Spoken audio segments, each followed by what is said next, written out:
Hello दोस्तों। तो आज हम आपको पढ़ाने वाले हैं अमेरिका संघीय व्यवस्था,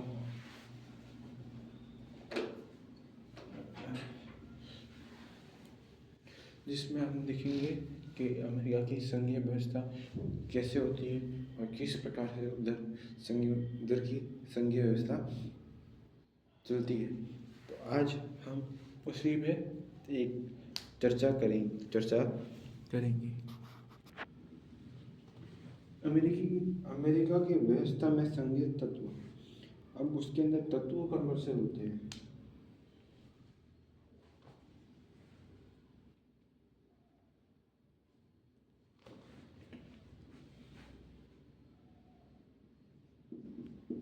अमेरिका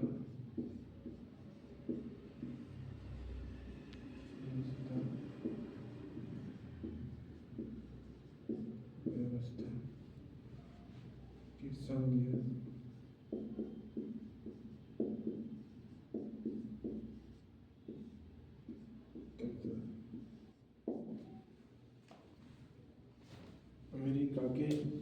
अमेरिका में कौन कौन से संघीय तत्व होते हैं, उसके ऊपर हम नजर डालेंगे।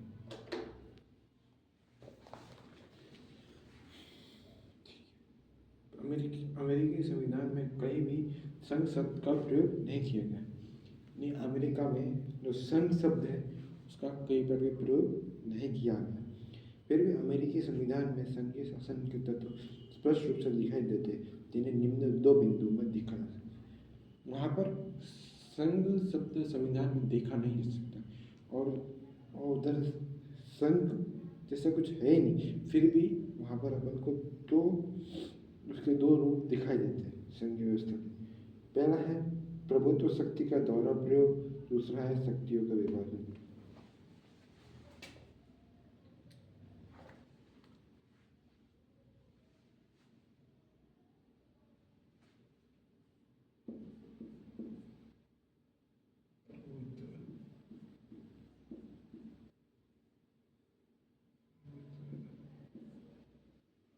शक्ति का प्रभुत्व शक्ति का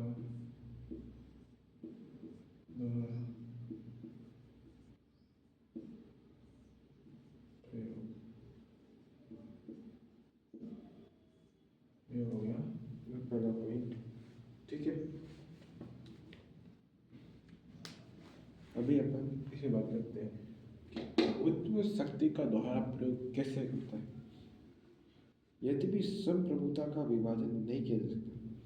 संप्रभुता यानी एकता का कभी विभाजन नहीं किया सकता। फिर भी अमेरिकी संविधान में प्रभुत्व शक्ति दोहरे प्रयोग की व्यवस्था, यानी कि संप्रभुता है ना, वो दो प्रकार की है। एक तो होती है एकरी व्यवस्था और एक दो दोहरी व्यवस्था। तो ये अमेरिका में कौन सी व्यवस्था है? दोहरी व्यवस्था। केंद्रीय सरकार और राज्य सरकार दोनों को ही संविधान मान्यता प्राप्त है। यानी कि अमेरिका में राज्य सरकार और केंद्र सरकार दोनों को महत्व दिया गया है। किसको? केंद्र सरकार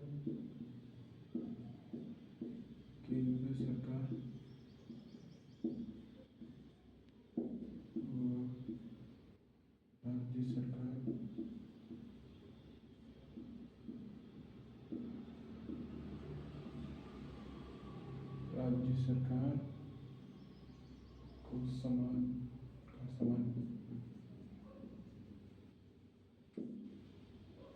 बंटवारा।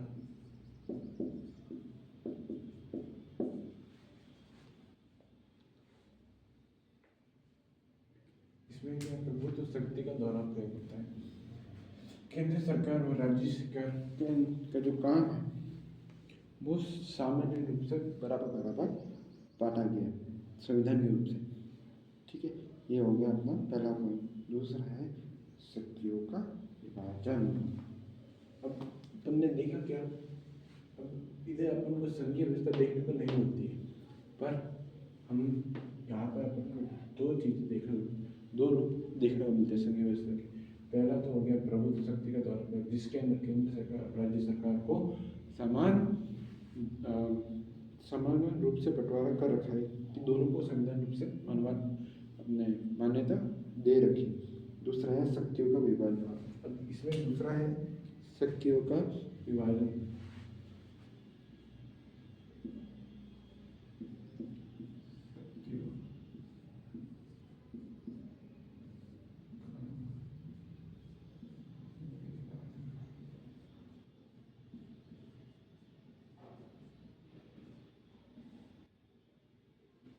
दूसरा क्या है, अभी केंद्र और राज्य में तो बंटवारा हो गया बराबर बराबर का। अब इनके अंदर जो शक्तियाँ हैं उनका है ना बंटवारा कर रखा है। अब वो किस प्रकार का रखा है हम देखेंगे।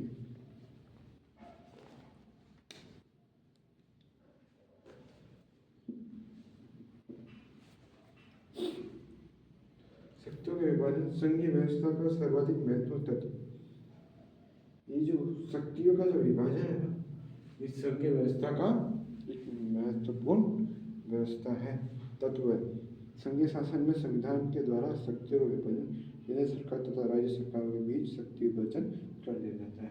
जैसे कि मैंने आपको बताया, केंद्र सरकार और राज्य सरकार के बीच में जो कार्य है उसका भी बंटवारा किया जाता है कि ऐसा ना हो कि केंद्र सरकार के पास सही शक्तियाँ हो, ऐसा भी ना हो कि राज्य सरकार के पास सारी शक्तियाँ हो।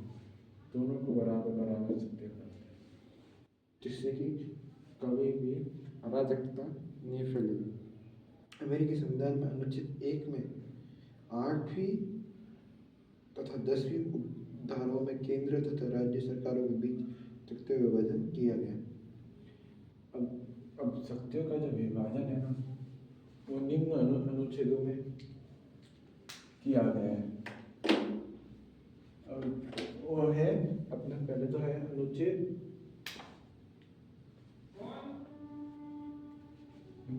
1, अनुच्छेद 1 और 8 से 10 और अनुच्छेद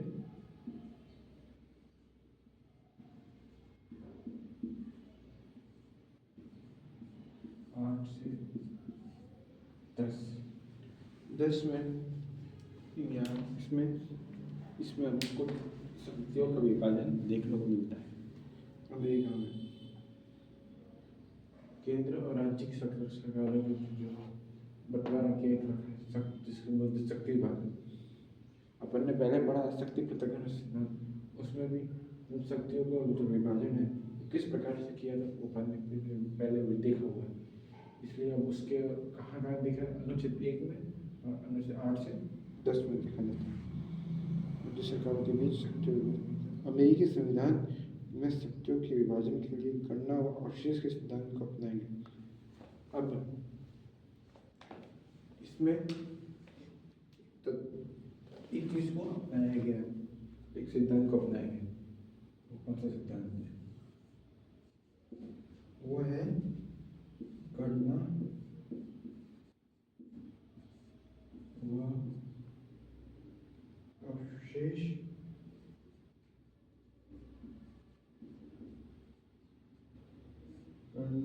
अवशेष के सिद्धांत।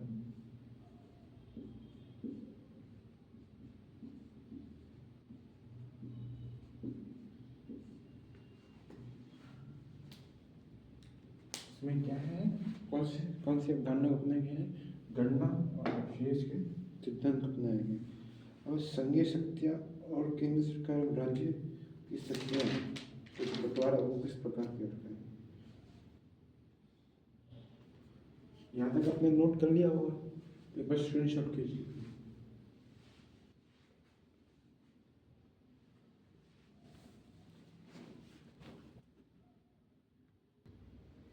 अब यहाँ पर अपन पढ़ेंगे कि संघ की शक्तियाँ वो कौन सी है और राज्य की शक्तियाँ वो कौन सी है।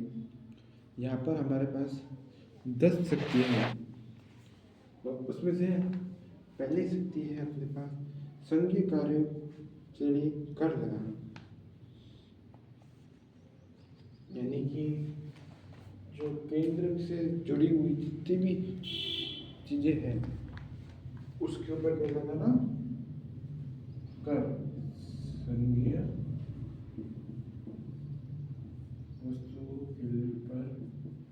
वस्तु पर कर, ठीक है, क्लिक कर रहा, ठीक है। और वैसे ये जो राज्य शक्ति है वो कौन से किस पर करती है, वो स्थानीय कर पर, स्थानीय कर लगाती है। क्या लगाती है, स्थानीय कर। संघीय शक्तियाँ है वो संघ की वस्तु पर कर लगाती है, वो स्थानीय कर लगाती है संघीय वस्तु पर, ठीक है। ये तो हो गया अपना पहला पॉइंट। दूसरा पॉइंट, राष्ट्रीय सार्क पर ऋण प्राप्ति। जो सार्क है ना उनकी मुद्रा है, कुछ राष्ट्रीय सार्क जो होती है, यानी कि जो मेन जो काम होता है बाहर जाता है, ये राष्ट्रीय संबंध जो भी होता है ऋण होता है उसकी प्राप्ति होती है, ऋण प्राप्ति। राष्ट्रीय सार्क, उसको सार्क भी बोलते हैं कभी कभी, तो उससे जो ऋण प्राप्त होता है, यानी जनता से जो ऋण प्राप्त होता है वो, फिर इधर है राज्यों के सार्क पर ऋण प्राप्ति, इधर है राज्यों से ऋण प्राप्ति, ऋण प्राप्ति, ठीक है। तीसरा है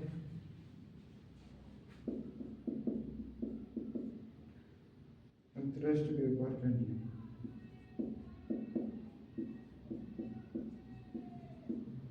अंतर्राष्ट्रीय व्यापार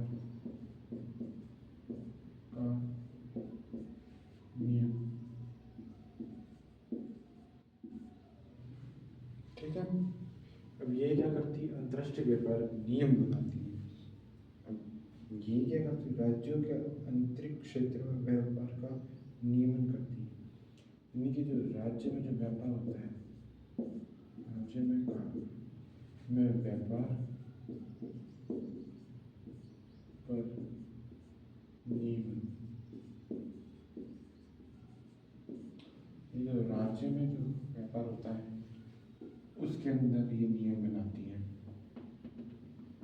और ये अंतर्राष्ट्रीय व्यापार पर नियम बनाती है। तो ये तो बहुत ही सिंपल है, मुद्रा और सिक्के,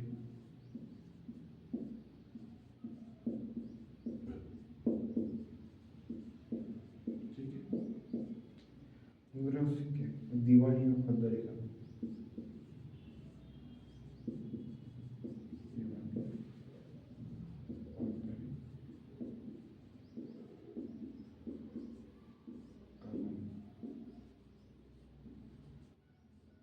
ये क्या करती है, मुद्रा और सिक्के बनाती है।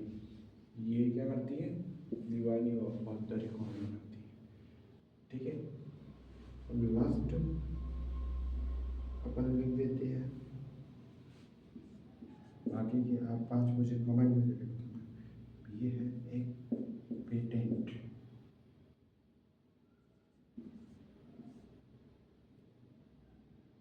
पेटेंट स्व अधिकार,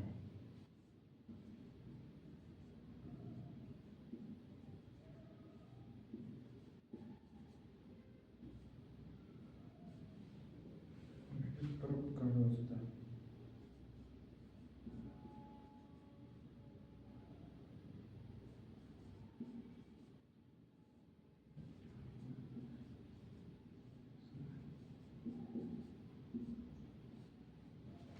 इसमें क्या है, पेटेंट यानी कि स्व अधिकार, यानी कि खुद का अधिकार कि जो अपनी बात रखते हैं ना वो कौन है, संघीय व्यवस्था। और जो परोपकार और सुधार करती है राज्य में वो कौन होती है, राज्य शक्तियाँ, ठीक है।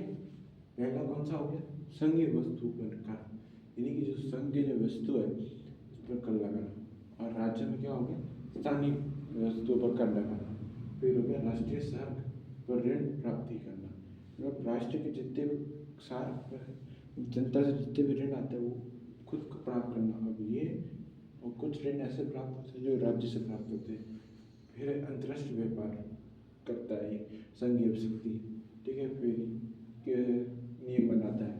फिर राज्य में ये राज्य के व्यापार के नियम बनाता है और संघीय व्यवस्था मुद्रा और सिक्के बनाता है। और राज्य सरकार दीवानी व फौजदारी कानून ध्यान देती है। और पांचवा है पेटेंट निस्वाधिकार, तो यानी खुद के अधिकार से बोल सकती है, कर सकती। और ये राज्य सत्ता के परोपकार और सुधार लाने का कार्य।